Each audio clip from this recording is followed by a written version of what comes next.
So I would really like to talk about steel, and it also has been called blade and probably other things.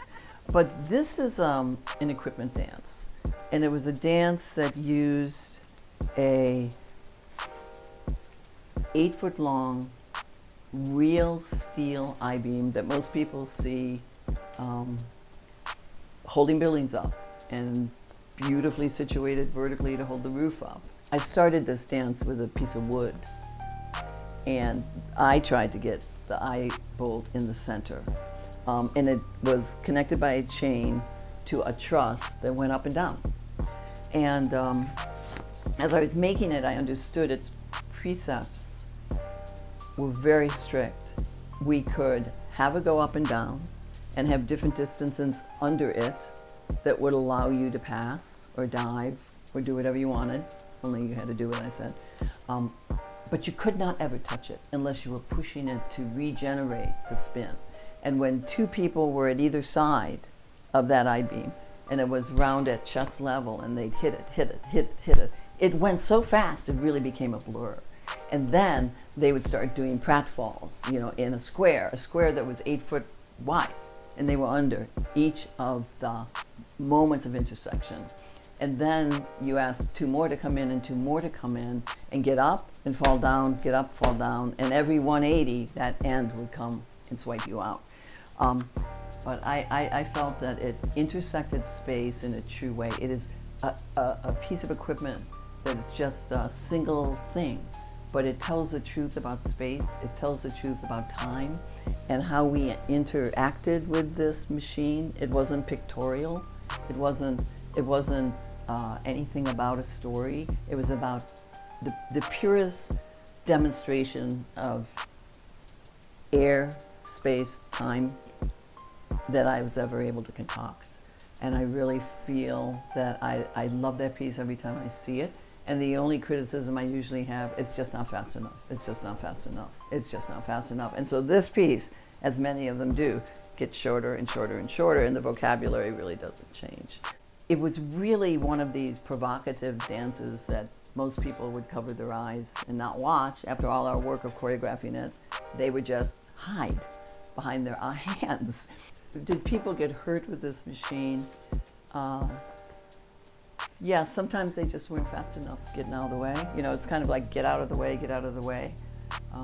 We wouldn't put first-year streb dancers in this piece ever.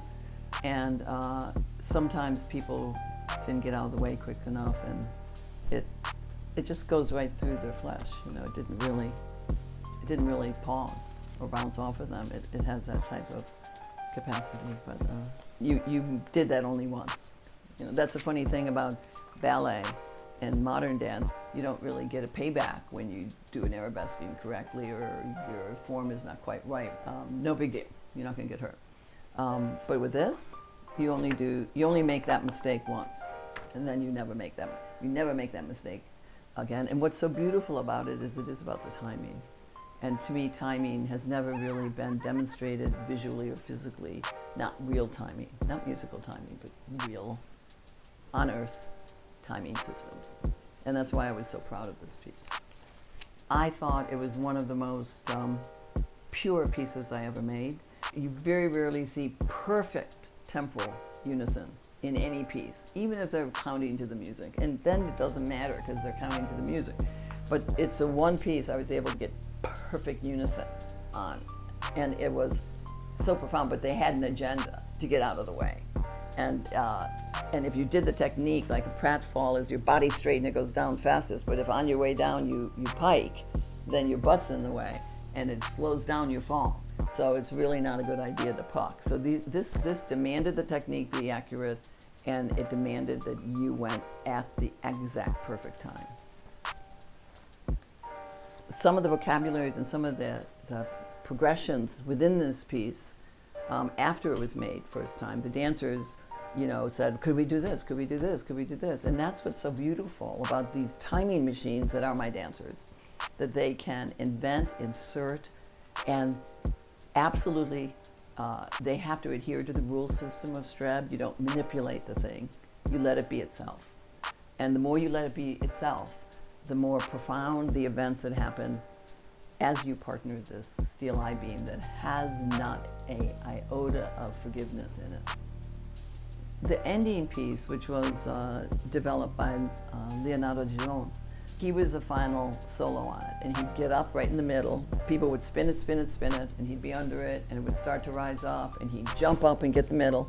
Then he would bring his body up in a ball and be a ball upside down right under the beam, and never do any move that slowed or arrested the speed of the beam. Then he'd go into a jackknife, and then he'd open back up, so he was in a perfect line right under the I-beam, holding with this hold with his arms behind him.